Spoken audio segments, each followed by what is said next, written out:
Bite on the baby? Yep. Do you remember how like attached you were to the monitor with the boys?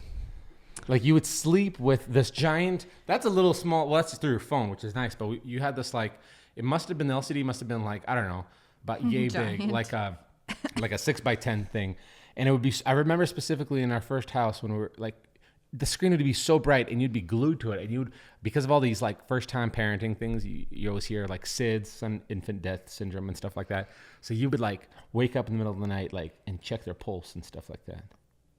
I still do that. You still do that? Is that why you tell me you always have a bad night's sleep? Yeah. With I'll her, like hear a noise and then just be like, okay, I have to go check on the baby. And so I still do.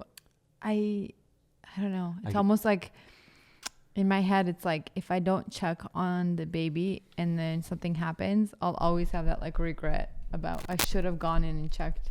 Oh, and don't get me wrong. It's so weird. I would be a hypocrite if I said I didn't pop into her room and like see if I could see chest rise or her back rising, you know, because she sleeps on her belly. Did you have the voice?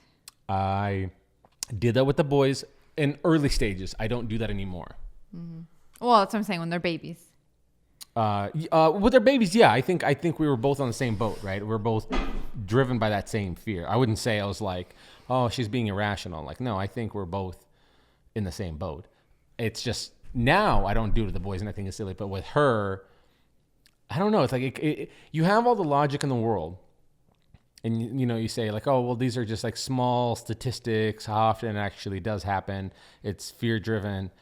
But at the same time, when you might have all the numbers and all the data, and then when you go back to that stage of life again, specifically like in our situation, well, I don't want to say specifically because it doesn't matter if it was a boy or a girl, but we did have a girl that we wanted for a long time. You know, you just can't help but going like, what would I do if I had that feeling to go check and I was like, nah, I'm sure it's fine. And then something happened. So, I know. That's what I always go back to. I'm like, so here's what I say. I say double up on it. Okay. set your alarm for every hour. You take the 9 p.m. till 3 p.m. slot. I'll take the 3 p.m. to 7 a.m. slot. We'll be crazy together. Yeah. You just don't know. Like, you know, we keep her safe. We put her in a sleep sack. What does a sleep sack do for safety? Well, they're not sleeping with a blanket, even though she has her little swaddle blankets. She has 2 other blankets in there. But they're like breathable, so I'm not worried about those. But like usually that's what they say. Don't put a blanket in there because they could suffocate. And then like even like bumpers. Well, so now for a long time, people said don't put bumpers in the crib because babies can like roll into them and like suffocate. But when they're old enough, like she can turn her head if she can't breathe. Right. So it's not a big deal like anymore. I just like the sleep sack because it keeps her warm. Yeah, it's cozy. I think, you know, I mean, it's a strong theory, but first of all, we live in a very Sue happy culture, right? So like when a travesty does happen, you know, people will, you know, go and pursue whatever means they can. So there's always a disclaimer, like on every mattress, on the baby's mattress, it'll say never like leave them like, what is it, unattended or no, it says like choking hazard or suffocation hazard. You're like a mattress? So everything is a suffocation hazard. But I think it always comes down to one thing, like is your child at a stage where they can lift up their head independently? If the answer is yes, then they're probably going to be okay. Right. Apart from like some kind of crazy respiratory or cardiac thing happens where, you know, certain respiratory drive just stops. But which at that point, that's just crazy. Our child, like I was feeding Harper today with a bottle, and I mean that girl will push that bottle away, twist her head away, like she'll fight a grown man with her neck. So I'm not concerned about her in a little blanket, you know. She's Beyonce. That's what she is. She's an independent woman who needs no man, and she will never meet another man until my heart stops beating. So, you know, she's going to have 2 master's degree, and, you know, when she accomplishes it, maybe I'll let her talk to a guy. But in the meantime, just one. You know, Dad's the only guy in her life. Mm-hmm. Forever. And I'll spend a lot of money on her. So that will be my thing. I'll say, you can meet a guy as long as he can beat me up and he can spend more money on you than I can. In the meantime, sorry, you got to live here. Boys, you turn 18, you're out of the house. No, I'm joking. It's 18 and a half. Yeah. And I'll give you like the same treatment my dad gave me. I'll give you like $100, a gun, and half a bottle of whiskey, and I'll say, go figure life out. So minus 2 things your dad did not do. Of 3 of those. Minus 2, 3. Well, all 3. Yeah. My dad didn't give me $100. He didn't give me. Well, I mean, I'm sure he gave me money somewhere along the lines, but for your car, for your first car. For my first car. Then he took my money and he sold the car. My dad texted me actually like 15 minutes ago with pictures. Check this out. I don't know if we're going to show this on camera, but your reaction will. This is, that's Harper. This is the house next door. They had a fire? This is my parents' house. Oh, and there's roof. Got a little bit, yeah. And then this is a completely blacked out, charred out house. Wow. How crazy is that? Yeah, Do you know what happened? Well, I don't know. So this happened yesterday night, like 2 o'clock in the morning. And my dad's like, he just messaged me like 15, 20 minutes ago. He's like, yeah, this happened. He said there was like something exploded in their house. So when it comes to explosions, it's interesting about explosions because like we had a fire when Jack was just 2 weeks old, and we've never shared that on the podcast, have we? I don't think we have. Did we? I don't think so. And so that was an electrical fire. Well, it was a fire that started with something else, and we'll get into it. But what made it spread was the electrical part, right? Like it caught the electrical cables, sent up into anywho. But with this situation, they said explosion, and I can't. This is kind of like your murder mystery thing. Like I can't help but think, what is it that could have exploded in a house? As somebody who builds inside houses or remodels and does all this home construction, I always think could have been like gas related. It could be gas. Could explode. Gas could explode. Okay. Now here's the thing: gas explosions. That you got to break things down because, like, listen, I've worked on furnaces. Now I'm not super savvy with furnaces, but I've worked and tried to troubleshoot furnaces. There's a gas line.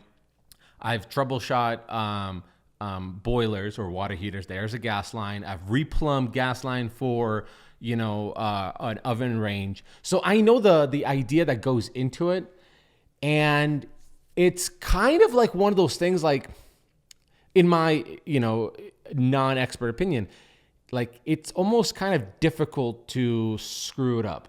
Like what I mean by this is apart from a serious leak in a gas line in your, let's say, range, really like your range, let's say it's on the gas part, right? And it's just flowing and your house is sealed off. And then all of a sudden somebody comes in with a spark or whatever, the thing ignites, boom, explosion for sure.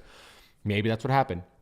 But if somebody did like if somebody, their furnace kind of blew up or whatever, I can't imagine from maybe like very fresh, because unless somebody did something yesterday, right?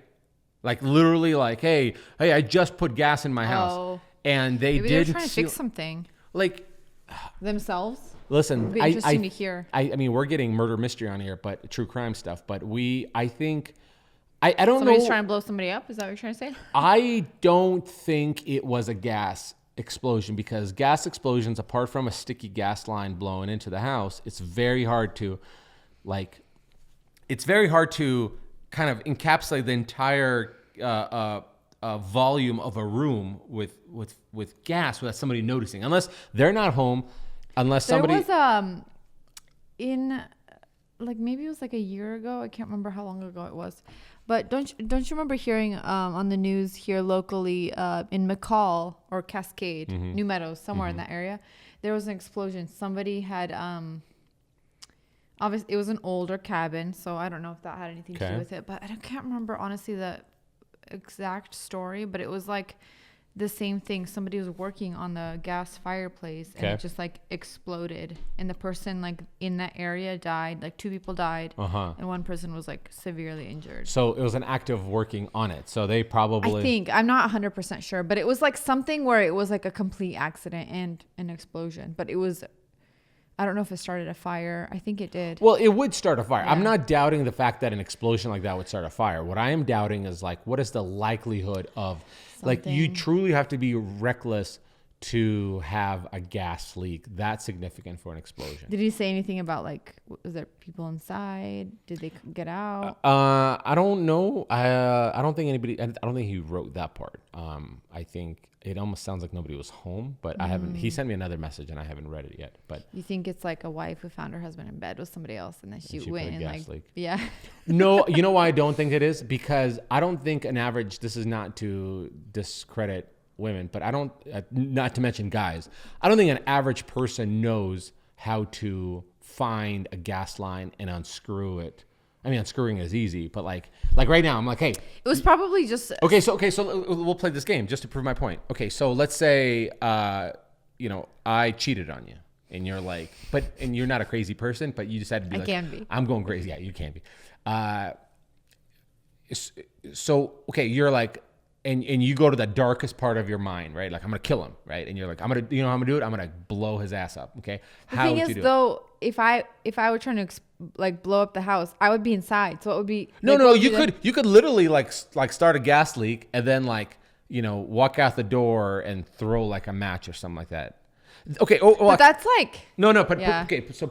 So just to prove my point, and then sorry, this table is not comfortable. I would turn on the Okay. Yeah. So if you as an average person, turn on the gas stove without it like lighting. Okay. You wait for a long time. A very long time. Yeah. Like such a long time that like it would be imagine now if that range was in like a closet, then you could have an explosion very quickly. But to fill in such a cavity. Yeah. Okay, but now let me ask you this question, because this would be kind of actually fun to do.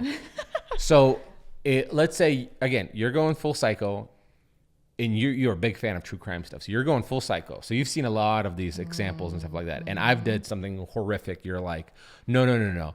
If I can't have him, nobody can have him, right? Kind of thing, right? Because you're so passionately in love with me that you're like to the point where like I could forgive him, but I don't want him to be with anybody else. So so we're both gonna be together in the afterworld. So afterlife. How would you end me? How would you kill me? I don't know. I think you do. No, how would you kill me? Would it be quick or would it be creative? That's too it's like too dark to go there for me. Why? Because I want to see your level of I want to see your level of knowledge, I guess, or how about this instead of you? Because I don't think I could, even if you cheated on me. Me? Easy. With you? Easy. Poison coffee in the morning, done by 3 p.m. I would change Facebook status to single. I would find the what is it called that Walter White used in Breaking Bad? Oh, he had this little powder capsule, like whatever it was, like nitrogen. I would find or whatever. that, and I would just give it to you, and then you would. So you'd go the poison route with me? Probably, it's the easiest. That's so dark of you. I know. Why would you do that? Interesting. So you wouldn't like hire out, like put a hit on me. Where would I find a hitman? That's harder than finding a gas line. I Okay, know. So we'll go with that. So that one's off the table. So no gas line, no hitman, poison. Okay, so what do you know about poisons? Nothing. I don't know anything. What are you gonna Google how to kill somebody with poison and see what kind of thing comes up? That's the thing. You can't leave any traces. No, you can't. You can't leave. They're just gonna scrape that. Especially if I don't want to get. Whoa. Okay. Is that the link on the serial killers are using? If I want to kill you but don't want to get caught, I gotta be a little bit more creative. So see, you're saying, oh, that's so dark. I don't want to have this conversation, but you're like already talking about how you cover up your steps. You're like, no. Listen, there's a choice. You can't do that. That's amateur league. That's how they find you. That's how they get you. They'll find you. So and what? You Google search. So what do you do? So poison's your route, or do you have an alternative thing? Would you do a thing where like, well, you don't know car stuff, so you couldn't like sabotage something on a car. It's too dark for me. I don't want to go there. It's more like if somebody hurt my children or somebody hurt you, what would I do to them? Okay, let's go that route. Which I don't know either. What are you? You're such a passive person. I would like, you know what I would do? Because then somebody hurts me, you're like, okay, well, I would like plant. I would like frame them somehow and make them go to jail. I think you're incapable of even doing that because you're such a nice person. Like the extent I would like feel too bad and like just not follow through. Or if I did follow through, then I would like come back to the scene of the crime and like wash it all away. And you would get caught, but here's the thing about you. Also, I would get caught before I even started. You're most likely to get caught, number one. Yep. Number two, the meanest thing you have ever done or the coldest thing you've ever done is like not respond to a text message. Yeah, it's pretty cold. Like I don't know if you remember this. Maybe 5-6 years ago, I was working at 5 years ago, I was working at the hospital, and I sent you the screenshot of this girl who was like messaging me. Clearly she's like been drinking, and she's like she's getting dramatic, like, and like sending me text after text. And I send you screenshot after screenshot. Wait, I don't remember that.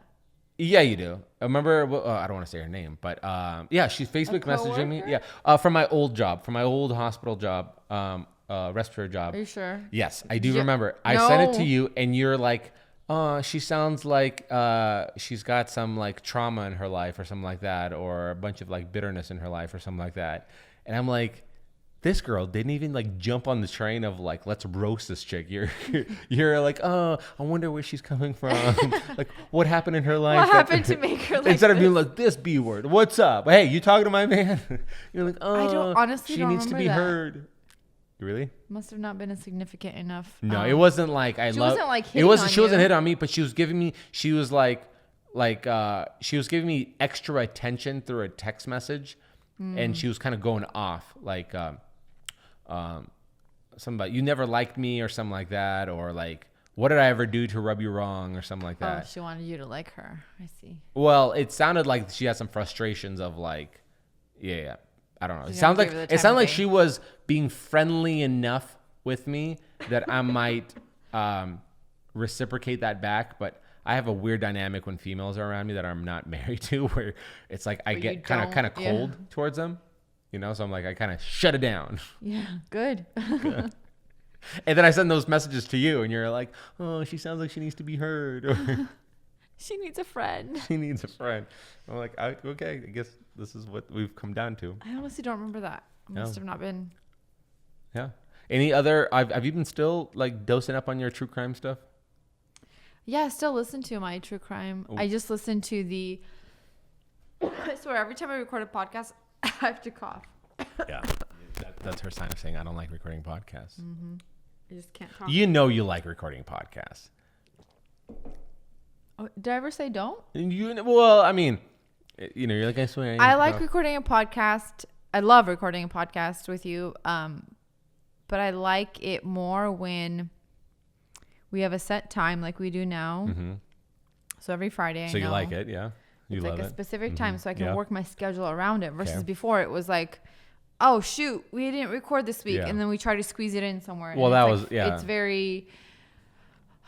like it's not fun when it's work. Yes, yeah, and then it seems like chaotic because it's not part of your work day. It's like the kids are trying to entertain themselves. You know, the baby's crying because she, you know, it's like in between her nap schedule, and so like right now we just work around all of it.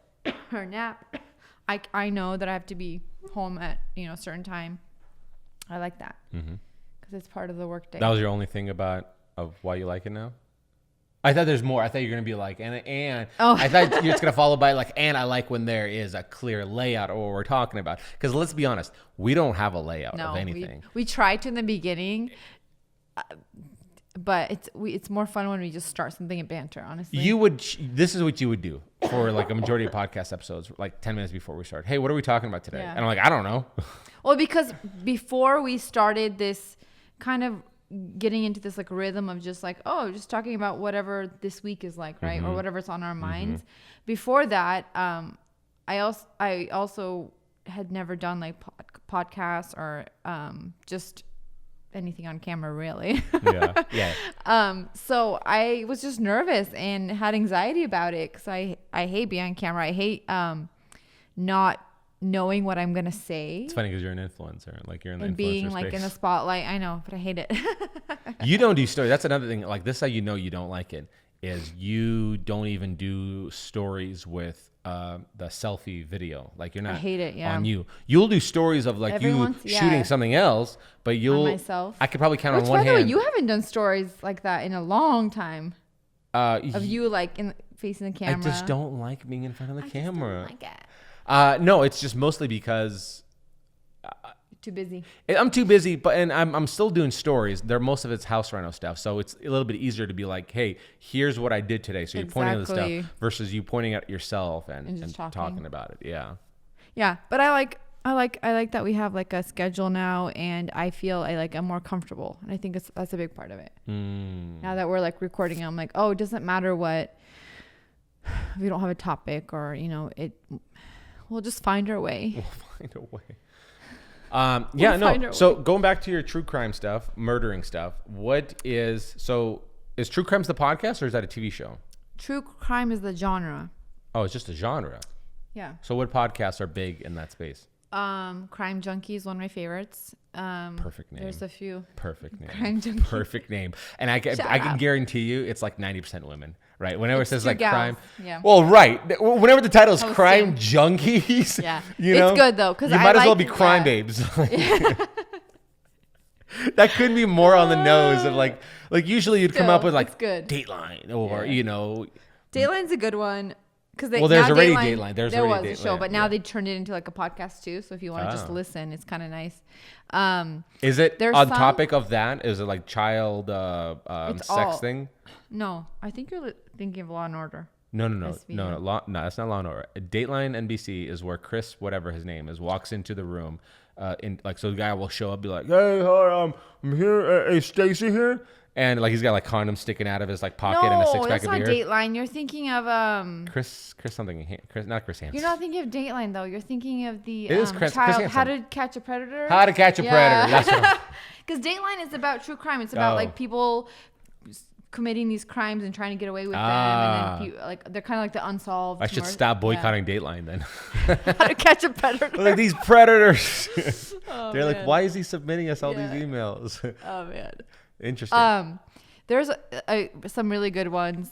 I like Crime Junkie because they focus on one story per episode. There are some that are like a long series, so it will be like 7 episodes of like one story. So they'll just go in. So I love it, but if you miss listen to one, or if you listen to one and like haven't listened to it in a couple of weeks, you kind of forget what you were listening to. Yeah, like where were we? Yeah, that would be a bad way to do it. I wouldn't do that. Yeah, you have to like binge all of them. But are they 1 hour long podcasts? No, why wouldn't they just do a 3-hour podcast then? Because they like to break it up to keep the suspense alive. Yeah, but the suspense, I get the suspense, but there's no suspense if people forgot what happened. No, I don't think people do. You're out of the emotion. I think I just do because I get busy, but. You don't think other people forget?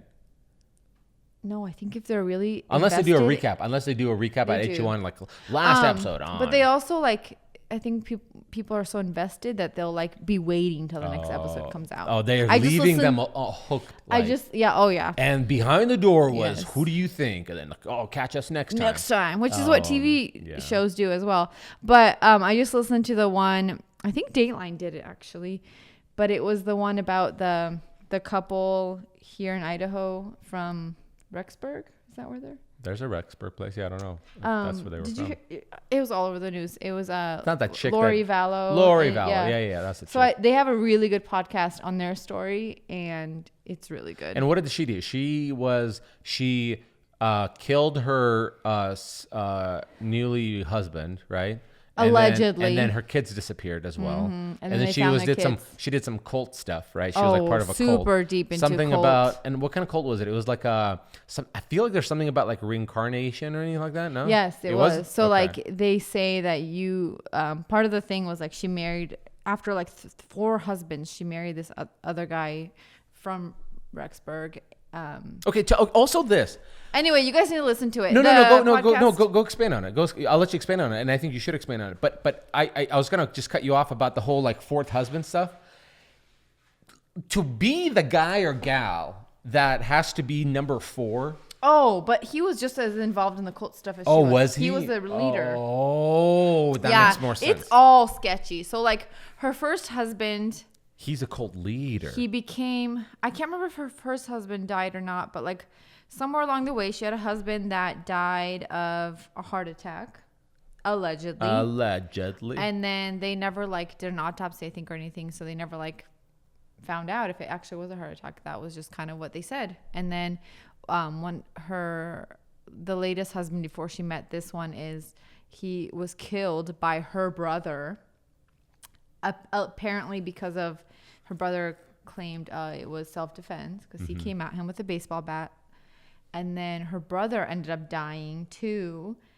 It was just like so wild. So many people in their lives died. And then the husband that she ended up marrying, Chad Daybell, his wife died. You know the first and last name. Okay. Oh, You're it's deep. It's such an interesting podcast and just story. I mean, it's really sad because they ended up finding the kids buried in this guy's pet cemetery. Shoot.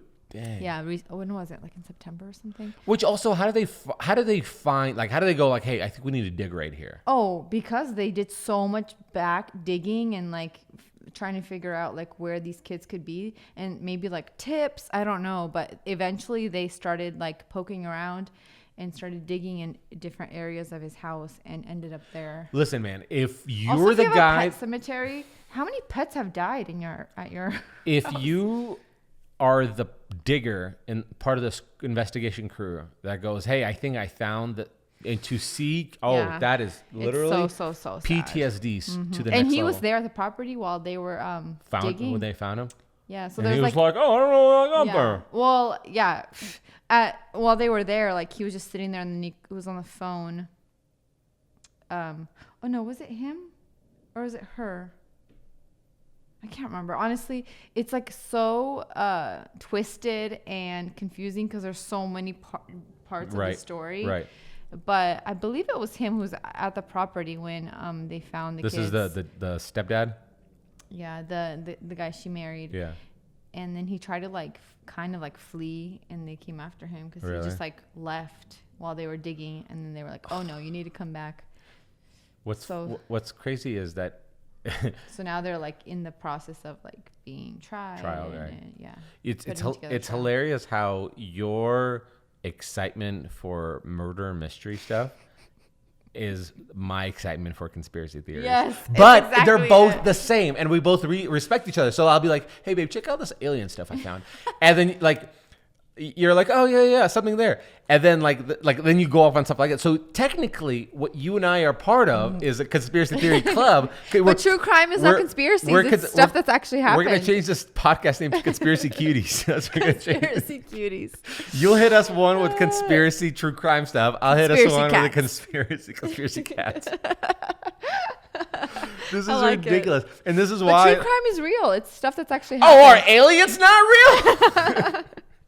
To be continued. Bob Lazar, do I need to send you some articles?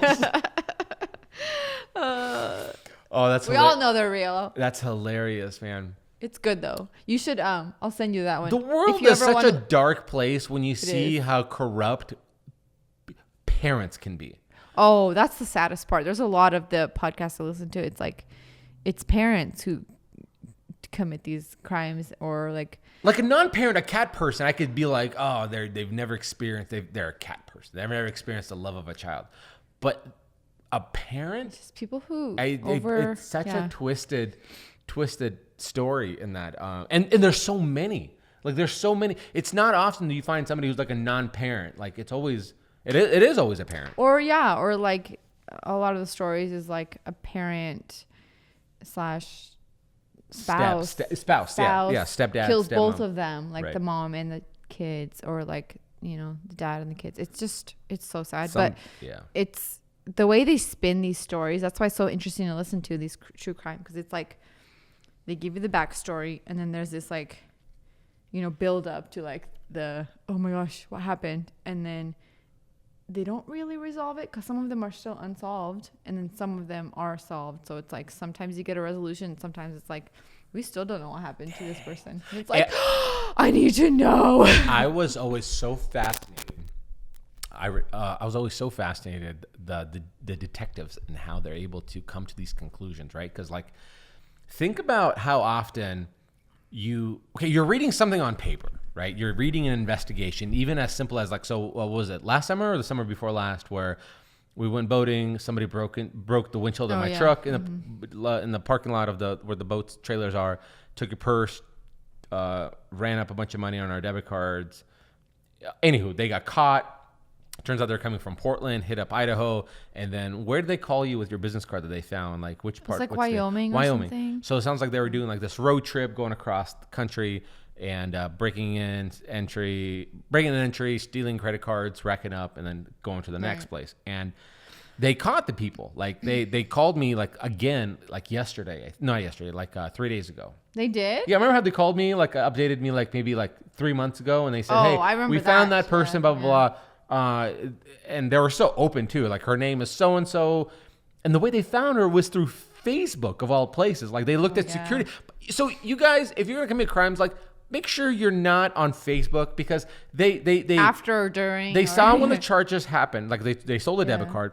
They went to the liquor store, like rang up like $1,500 on the card, and then so they got the transaction date. They went to that liquor store, looked at the security footage at that time that the card transaction was ran, see people walking, recognized a person or a person walking. Right, and then see like who's making. They saw the well, how did they happen? They said something about like they saw them and then they found them on Facebook somehow. Like Facebook, I guess there's a Facebook recognition through somebody's face. That's wild. And then found out their name. No, you know what it was? Sorry, I was wrong. Here's what happened. They broke into a vacation property cabin in McCall where we were. Yeah. So it was two separate cases that happened, but then they linked them together. They broke into that property. It was Airbnb or something like that. Apparently this young gal and a couple of guys, I guess, they have a painkiller addiction. The reason they say that is because they went to the local clinic and they wanted to say like, hey, we have pain, to get discharged with pain medication, right? Oxys or something like that. So anywho, they were discharged from the clinic or the hospital. In that Airbnb that they broke into to have a party and all that stuff, they threw the hospital discharge paperwork in the trash in the garage. So when the owner of the Airbnb came, they saw on camera footage that there's somebody was there. They called the cops and those people who broke in, they put like sheets over the windows. So she's like, something's weird here. So she called the cops, the owner. Cops came, did a search through, didn't find the people, found these discharge papers from the hospital, saw the name of the person. This is how dumb they are, right? So boom, they have a name. Yeah. And then a couple of days later, we report our situation. So they say, okay, 3:00. Okay, they went to the liquor store and say, hey, let's run this name. We have a picture of a face on security camera. Let's run this name on this discharge paperwork. They run the name online, find that person's Facebook. The two images of the faces line up. They go, this is our person. But anywho, long story short, they called me like 3 days ago and they're like, hey, this girl's like 26 years old. She's like, she's been in and out of jail. And no, she's never been. I don't know if she's been in jail, but she's had an extensive meth issue problem. And so she's like, hey, she left me a message. She's like, hey, just let you know, the investigation being wrapped up. The person that did this, at least one of them, they're being sentenced and stuff like that. And I was like, dang. So it's always fascinating that they're able to take such a small part of information. Oh, yeah. Now, in this, it seemed, I don't want to say easy, but it seemed a little more clear because you go, okay, there's cameras here. There's a name that they found in the trash can. Like, that's a little bit of a gimme. But in a situation that you don't have a name, like, how do you guys do this? Like, you can't get away with anything. Like, we think we can, right? Like, I can go 5 houses down, throw a brick, and leave. And I bet you they're going to find me. Right? Because maybe not tomorrow, but maybe like in the next 3, 4, 5 months, they're going to be like, hey, we ran the footage off of Joe Schmo's ring that's 2 houses down. And we saw the Crocs, and I'm the Crocs guy on the street. We saw the Croc footprints. Yeah. It's fascinating, man. But then there's people who get away with it. Who how often are they getting away with it? I mean, it's like 1%, but there are people who do. Like the whole, there's some really famous cases of like true crime. O.J. Simpson. Well, he didn't really get away with it because the first case, what it was is the judge said, okay, we're going to take the what if statements. What if, allegedly I was there, or what if kind of thing. And so nothing was definitive. It was like allegedly. Like, but with the second time, the judge was like, I'm not giving you any. It almost sounded like the first case, like the judge was kind of like a fan of him. Oh, the NFL probably thing. wasn't handled very well. That was allegedly, but the judge did allow the what if cases. In the second case, they didn't allow any of the what if stuff. It all had to be factual based, and that's what made him charged guilty. And so he was guilty. He was caught. But everybody else, like non-celebrity stuff, like that stuff. Yeah, there's some pretty famous cases where they just cannot prove it. They know, like, that person probably did it, or they just know. So everybody knows. So like the Lacey Peterson. What is that? A rich person, like a celebrity person? No, it was just a really big case where like. What's that one about? She was pregnant, and anyway, just was an average murdered. Gal pregnant, yeah, was murdered? Okay. But it was just such a big case because everybody's like, it was her. I can't remember if he was her husband or fiance. I was like, it was him. And like everything points to him, but they just can't prove it. There's no way of proving it. And so it's just like this ongoing. Everybody knows, but like it's a creepy dude who's violent, whatever, and you're like, it's him. It smells like. There's a few other ones that are like, that person did it, but there's just no proof. It's interesting. It's just so sad because you're like, you need to go to jail. You need to go to prison for life. But it's interesting how all of these court cases work when there's an investigation going, because it's all the way. It's always the way the data is being presented, right? So if it was clear and dry, where it's like, hey, we see a 4K resolution image of you at 3:00. Walking in with a knife and walking out, and then stabbing the person and walking out. Then you're like, hey, this is a cut, clear, dry case. We're over. But even if we see footage of you walking in with a knife and you walking out with a knife, and the knife is bloody, that's still not enough. Like, you could still spin it in a way where you're like, they found it on the floor. What had happened was, my story is what had happened is I came with a knife. I was returning the knife. That was that person's knife. They didn't want the knife. They tripped. They fell 3 times on my knife. And I was like, no, don't fall. And I was like, okay, dude. Hey, listen, I guess we can't be friends because like you're being a jerk and you killed yourself with the knife that I came back to bring back to you. And so you can spin it that way and still not be charged. And there's also been like actual evidence that has been brought where it's either been what's the word I'm looking for, like not contaminated but tampered with, or it was not found in like the ethical way or whatever. They actually throw that out even though it's like plain as day. So they found the evidence in a non-ethical way, like an investigator broke into the house and something like that. Yeah, if something happens like that, or there's like certain things where the judge can tell the jury, you can't use that as part of your like judging. Yeah. And it's been so many cases like that where it's like clear as day. Like, even though you can't use it, this proves this person did it. How? They can't. What's their reasoning for it? Do you know? Whatever. There's like certain ways. Yeah, I think a lot of times. Because for a guy to stab a woman but for the judge to be like, it's unethical for the detective to break into that house and steal that. Because everything has to be a fair trial. Like if that person didn't get it the fair way. But the fair way is like, we? But end of the day, it has to be like, what really did happen? Because the fair trial is like, my perspective of fair trial is like, hey, listen, you allow for me to give all the evidence on the table, and so does that person, and then you are not biased, so it's fair. But there's never that. Yeah, there's never that unbiased on both sides. But now you're giving a loophole for a person who's guilty to find ways to be out of it because you're trying to hide behind the cloak of fair trial. And there's plenty of cases like that where it's so ridiculous that like they can't use that in court. But that's how people get away with it. It's like, oh, this wasn't done the right way, or this should have been done this way.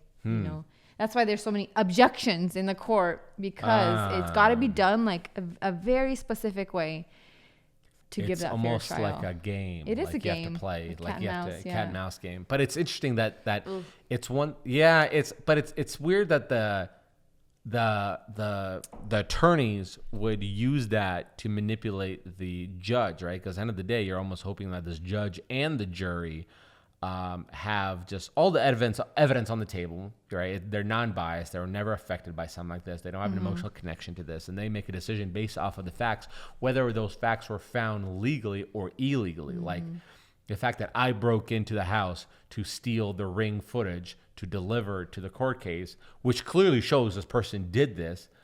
That can't be used because it was done immorally or. Yeah, it's crazy. It's such a, it's got to be the conspiracy theories are a little more cut and dry, right? Yeah. It's more of like the legal system is outrageous. It's insane. The government is hiding something they're not telling us, right? Like, and then there's like That's tears. It. Yeah. There's like tears because like even Edward Snowden, who was a whistleblower on a lot of the government stuff, like I think it was the Patriot Act, and this like the surveillance of people. And he had to flee the country and take a refuge, or there's a name for it, asylum or something like that, in another foreign country. But he is a guy who had access to like a lot of background access to the government's stuff, and he even like openly said, because he's like talking on Rogan's about aliens. He goes, "Joe, you're a big alien guy, and listen, I looked and I couldn't find any government folders, and if they're there about aliens, like they have to be very, very, very deep under the thing." Well, of course, they have to be deep. Well, no, meaning like it's so the government is so and I'm gonna say this word wrong. Compartmentalized. Say it again. I'm gonna get it right. Compartmentalized. Let's say it slower. Compartmentalized, right? Compartmentalized, yeah. Compartmentalized. That's a hard word. I always say compartmentalized. Like compartment. Compartment. Yeah, I know. Yeah. I know I was gonna say the word compartment, but I was like compartmentalized. There you go. Yeah. Compartmentalized. Gotcha. I'm not gonna say it again because I'm gonna screw it up and not say it. To the degree that like it's all about who needs to be on the know kind of thing. Yeah. Like, and if you're not in that department, you don't not need to know. On the know. Yeah. And it's not necessarily say like the president of the United States is on the know on everything kind of thing. You know what I mean? Because like the military strategy might be, not within his realm. That is nuts. Like that. There's so many of these little compartments within the government and the judicial system that like, I was actually listening to one of the podcasts with Eric Weinstein, who was, one of the professors at like Harvard, and he was getting like excommunicado and like kicked out of Harvard, not for something he did, but something they just didn't like him, what he was doing. And he was saying there's like the 5 upper tiered people got together for dinner, and there's like, hey, we're gonna push him out of here, kind of thing. Like, dang. Oh yeah, like it's like it's crazy how it's all it's interesting. Political thing. You know the most interesting perspective that kind of opened my eyes a little bit about like people in authority is, and this is clearly a weird example, but it's an example that kind of helped open up my eyes. So for example, I am against like psychedelic drugs, right? Mostly because I've seen people who can't handle them and there's more destruction that comes from it than good. Okay. So meaning at the hospital and stuff like that. But one perspective I've heard was in terms of legalizing it or making it like a felony, right? Was they said this, it's like, and this is what opened my eyes. He says, it's weird when it's one adult telling another adult what they can or cannot do, right? You're not looking at perspective of like hierarchy, right? In the judicial system, whatever. But like you're making rules and saying, I am one adult telling another adult that for their own safety, they can't do this. You know what I mean? Like when you take the perspective of like children, right? Like we always say, like we always discipline our kids from the perspective of, I'm trying to keep you safe and I'm trying to teach you to be a decent human being in society, right? So that's why you can't sit on the dining room table, right? Because that's a bad manner kind of thing. That's why you got to say, excuse me, when you accidentally toot at the dining room table, right? Like I'm trying to create a good civilian in society. But then you do other things like you go, hey, I'm creating these rules because I don't want you to get hurt. That's why you cannot mess around with a knife. Like your child, you're going to get hurt or somebody else is going to get hurt. This is a safety issue. I know more than you. But then when you create rules, right, whether it's like things you can use in court or or whether or not you're going to legalize mushrooms or not. Like you're going, one adult, one 40-year-old is telling another 40-year-old saying, I'm creating this rule for you not to do this. It's such a strange thing. It makes you look like as an ant, like as an, like put in I guess I've never thought of it that way because I never just see it as one adult telling another adult. It's more like one adult who's either really highly educated in that field or has like been appointed to a certain status. Yeah. So it is a hierarchy thing. It's a hierarchy. Yeah. So I never have viewed it like that because it's always like there's a reason I mean, obviously there's still corruption and stuff that exists, but it's like, to me, I've always thought the reason this person has a say in telling another adult what to do is because, it's either their status, they're appointed to a certain position, or they're like the police, right? There's rules in effect, and the police are there to make sure that you're holding to those rules. I get that, right? You're an authority, right? And I get this. What is happening is illegal.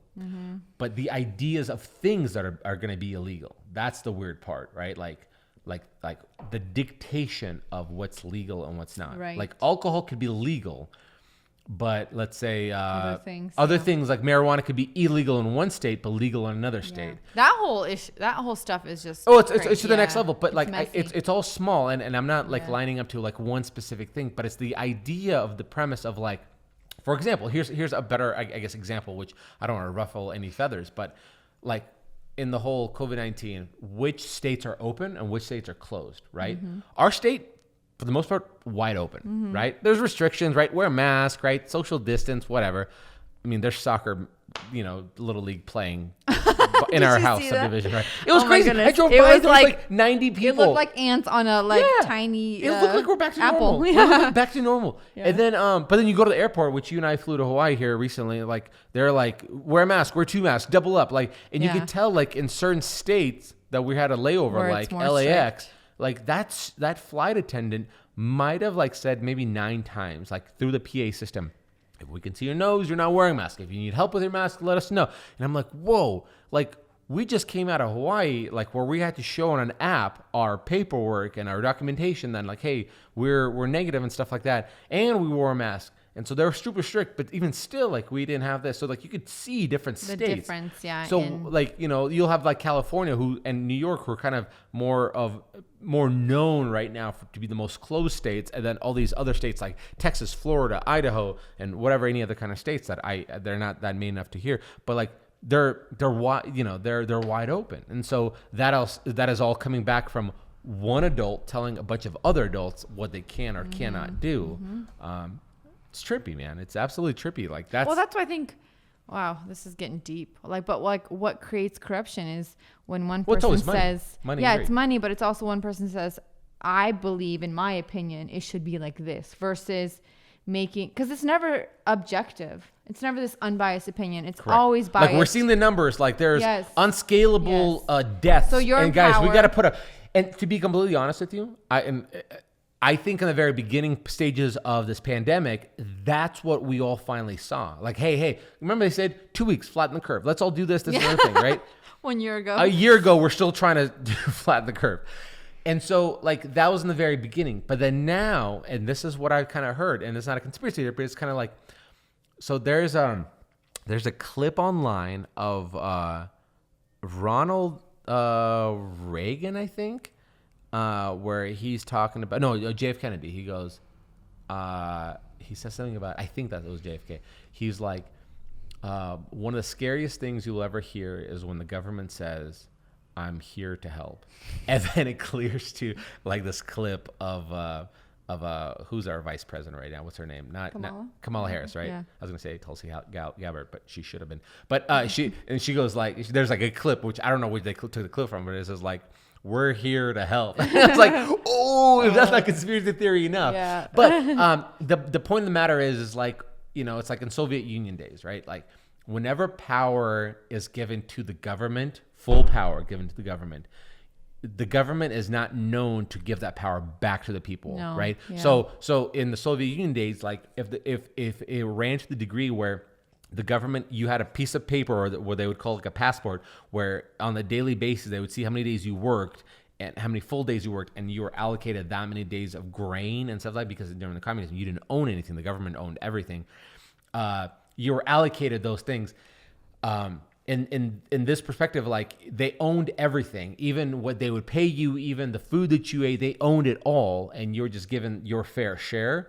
They're not known to give it back until that hierarchy falls apart. So when we're still seeing people going like, you can't do this because of that, even though that's not a law, you just said you can't do this. This business cannot be open. They're not known for be like, hey, by the way, bub, you can open again. No, because they're still making a ton of money. You know? Yeah. The whole evolutionary principle is that like throughout all of history of humankind, there's always been like upper class and lower class. There's always been people who are like, we're going to lead you, whether it's the pharaohs or whoever. And then there's always has been those people who are like the ants, the followers, the laborers kind of thing. And it's never been in history where they're like, hey, guess what? Like, you're good now. You can have all your stuff. Like, it's had to been ripped apart. And so that's the scary part is like we live in a country that's full of so many freedoms. And when all of a sudden each state and governors get to have their own like special say, be like, no, we're not doing open. It this a different way. Yeah. I read an article the other day that Texas governor says like, we are not going to do the vaccination passports. And other states are like, we're doing vaccination passports. Like, you have to show us the fact that you got vaccinated. Yeah. Hey, then you can, like, that's, are you kidding me, man? That's crazy. Yeah. So that's That's it's not crazy that it's not crazy that they're saying that we're not doing those. It's crazy that that's what we're down to society. Where there's like such a disconnect and divide between what people believe and want to do and within this whole pandemic. And also, if you're listening to this and you're fired up because you're very passionate about one particular stance of this things and might not line up with us, hey, about 10 minutes ago, we were talking about aliens and conspiracy theories and true crime. So don't take anything serious. Right? This is just we're just crazy. Yeah, we're just talking. We're just having this is called Next Door Neighbors. The whole point of Next Door Neighbors is that we all disagree on stuff. We're all different. We've had people, chime in as guests on this podcast, and they're from designers to builders to DIYers, and like, listen, we're just neighbors talk, and we just have to hear the other person. We can also out. be completely wrong. Who knows? Just exact point. We can be completely wrong. The point of the matter is we just banter and talk. Yep. We just like to. Don't take anything. It's just two people being neighborly, and we're just talking. So Irina's gonna go back to her house after we're done here. Yeah. I gotta leave here at 3. Oh man, this is nice. This is fun. We'll call this one. Should we call this one Conspiracy Cuties? Yes, I love it. And then we'll get shirts. Conspiracy Cuties. We're gonna have merch. We have so much merch coming up. Oh my gosh, Conspiracy Cuties. And everybody's always like writing things like, when are you coming out with like cleanliness is next to cleanliness makes me hard or something like that, or organization makes me hard. Both. Anywho, this has been fun. It's been awesome. Thank you guys for listening. Yeah, thanks for listening. Don't get upset if you didn't like anything we hear. Yeah, we're just crazy. But also, Epstein didn't hang himself. So, look that up. Right. To be continued. Yeah. Right. Next time. Rate, review. Please share. We love when you guys tag us on like Instagram stuff. Yeah. Like we were shared. Love it. It makes us feel so happy to know that you guys actually listen. So, all right. Somebody out there is listening. Somebody listen. All right. Bye, guys.